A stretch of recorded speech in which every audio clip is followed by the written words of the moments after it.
All right, I'm recording. Mm-hmm.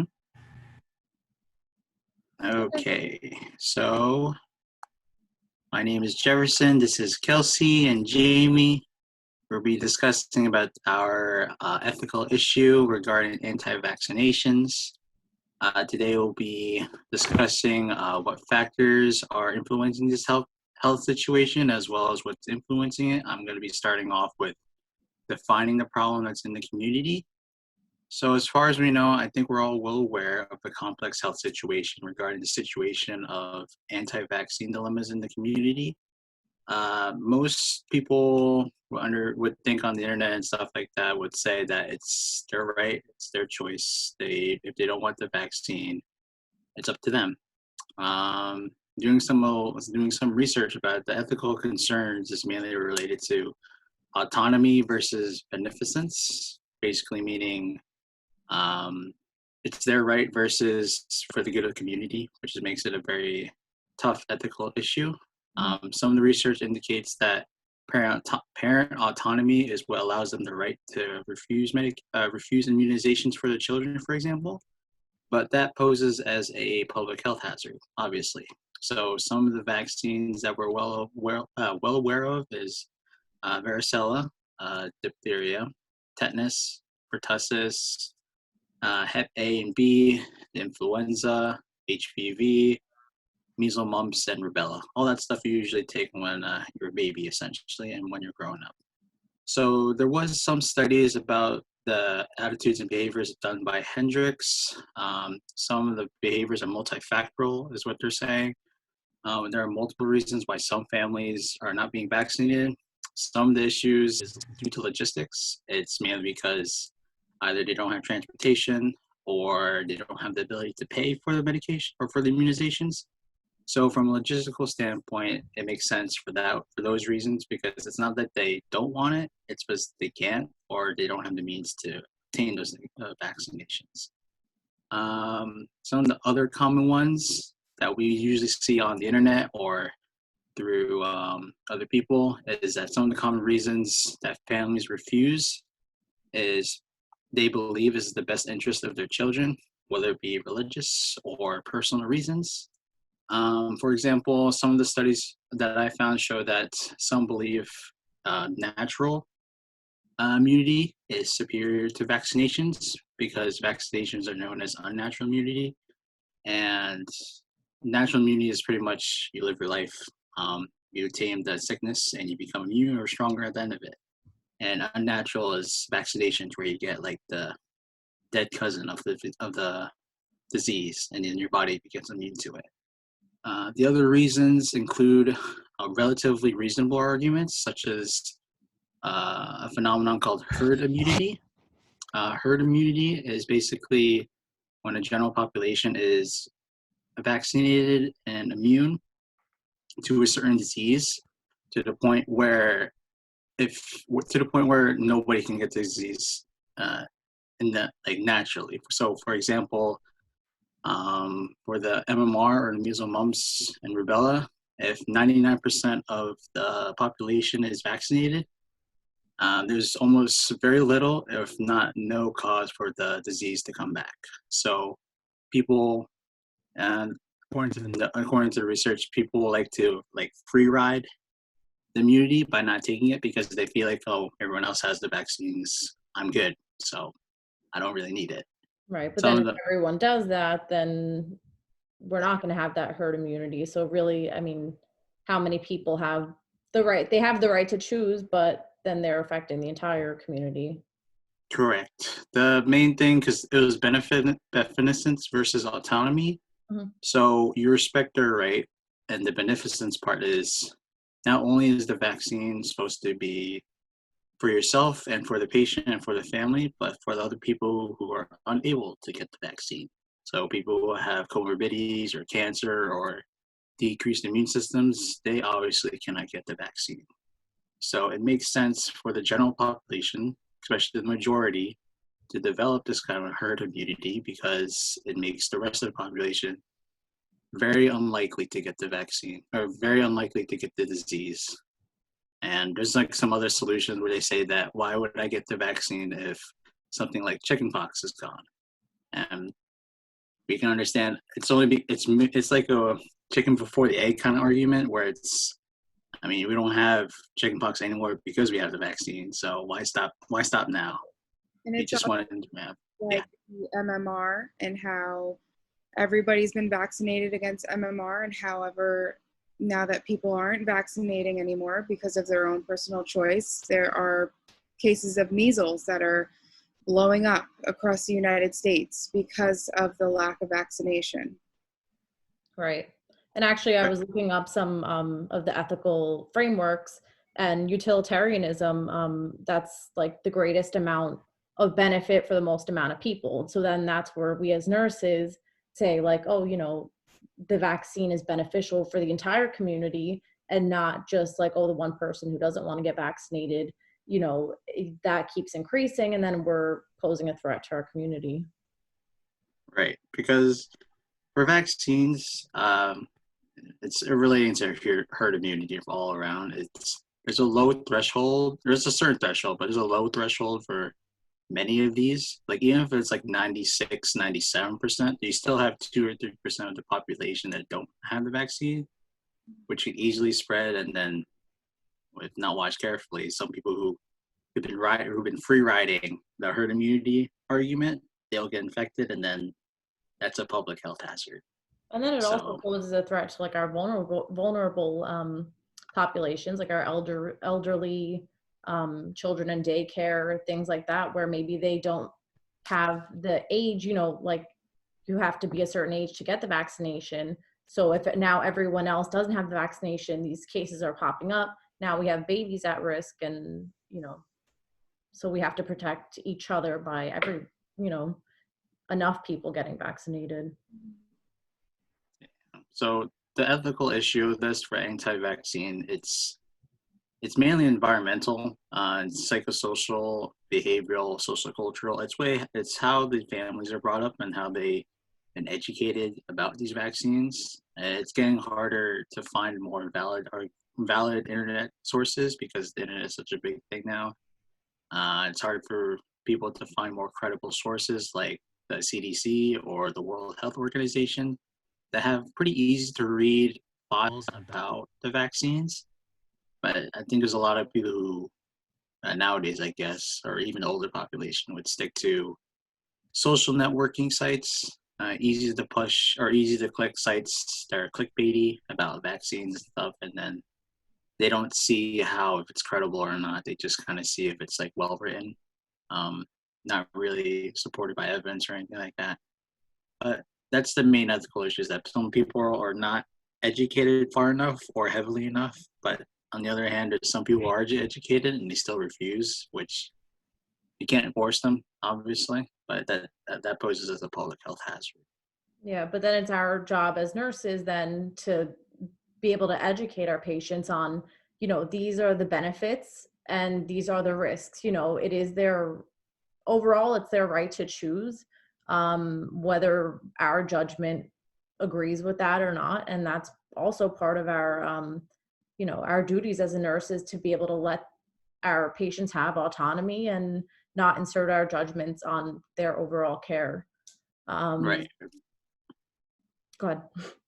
Oh no, I was just agreeing with you. Oh, okay.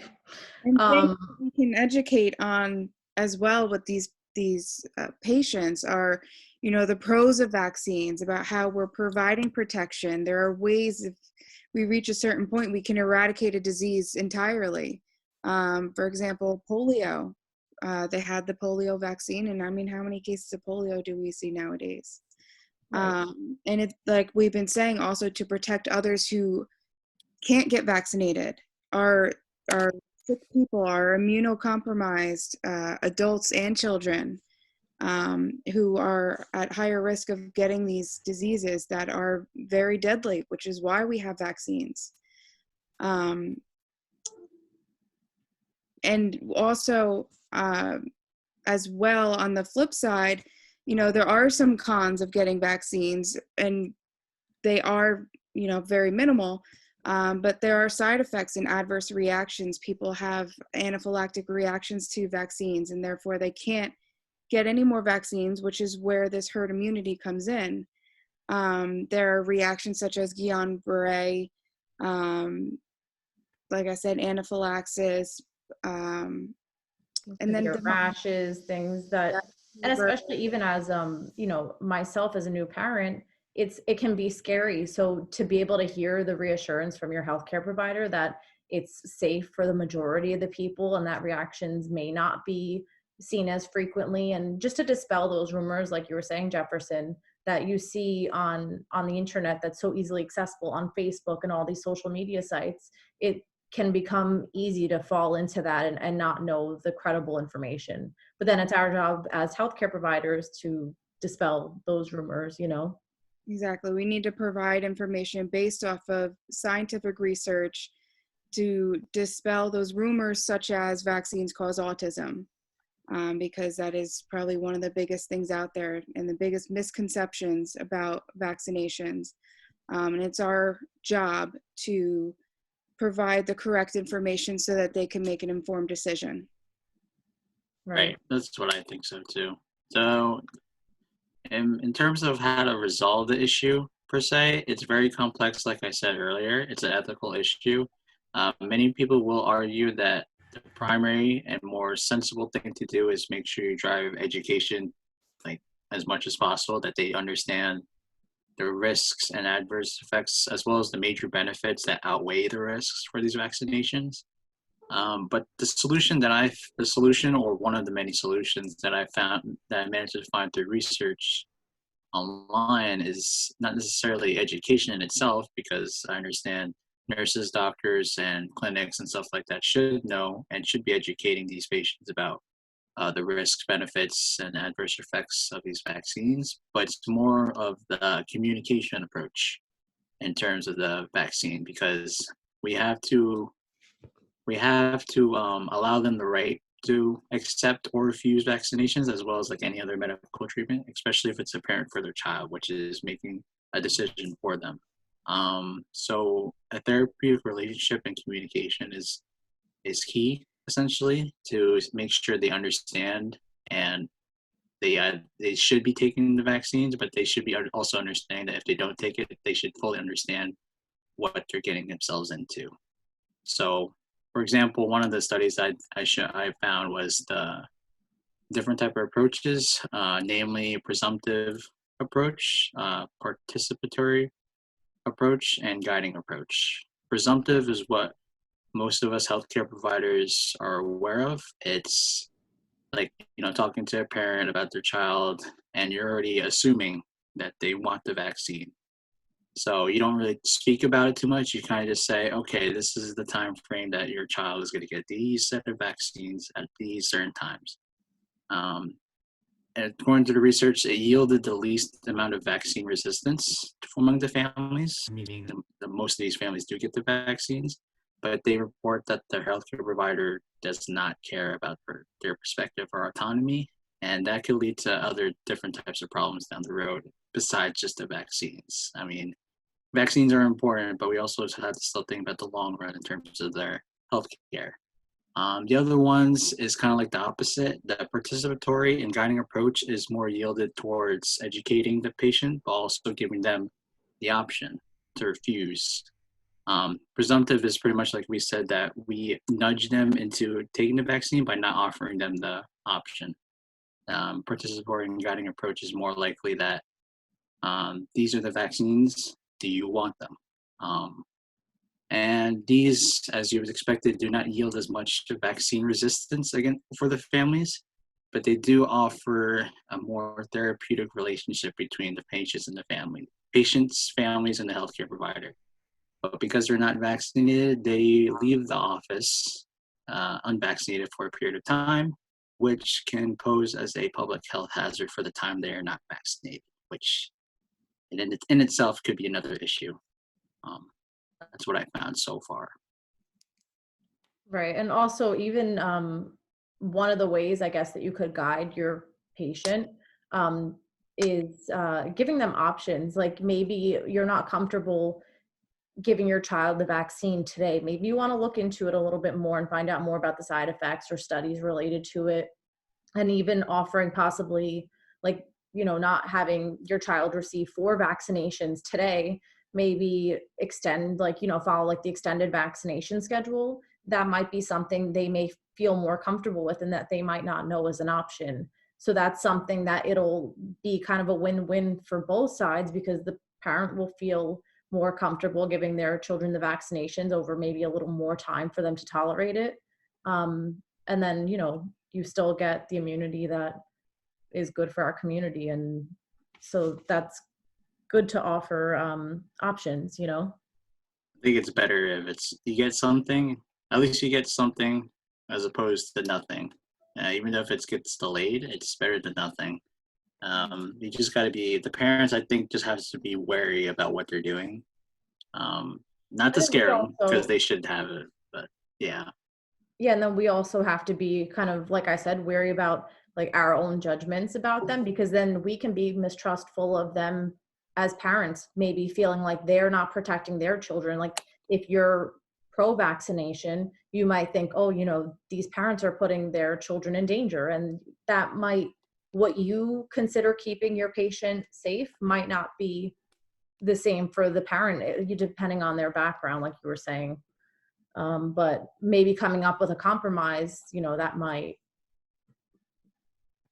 get things done the right way, And Right. also as first-time parents, everything scares you because you have a brand new baby and you don't know what to do.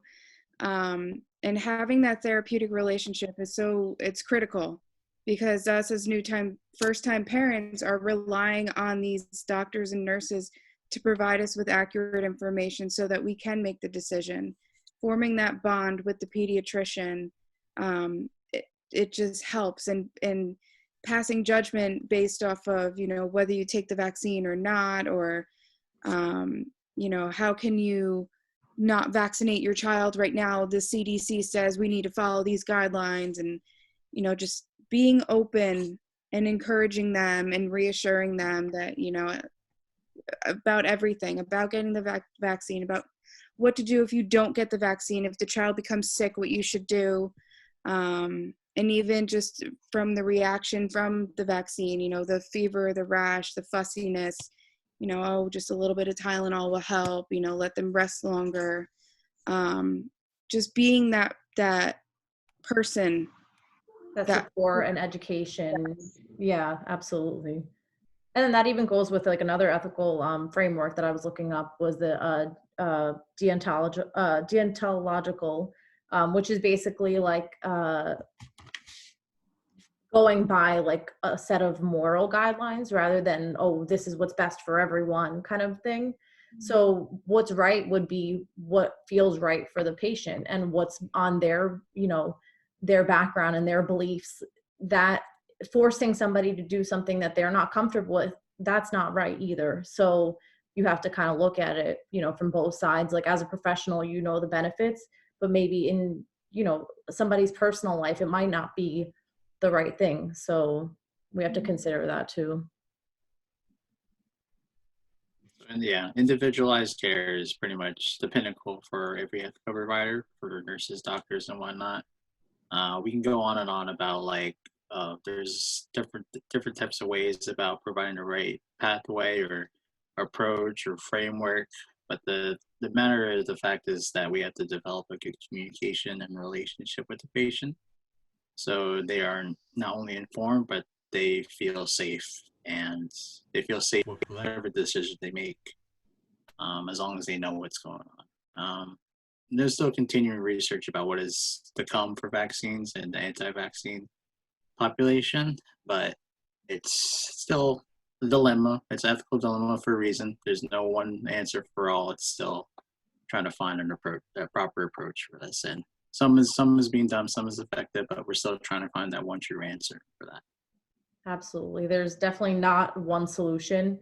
The World Health Organization did a little bit more studying into what a solution could be to people who are hesitant to vaccines. And really the best thing they found, we've been saying, is just having that really personal connection to the person who's educating you. So having that family doctor that you've known for the past, 10 years, that you've that you trust, hearing it from them is going to be a lot more effective than, just some advertisement saying, oh, you should get your flu vaccine this season because it's deadly and this and that. Like, they actually found that that does not really work as well as just having that personal communication and trust, and that open dialogue is what really has the most benefit. I mean, as far as, like we said, there's not one solution, but I think that everyone as an individual can come to their own decisions with the right information.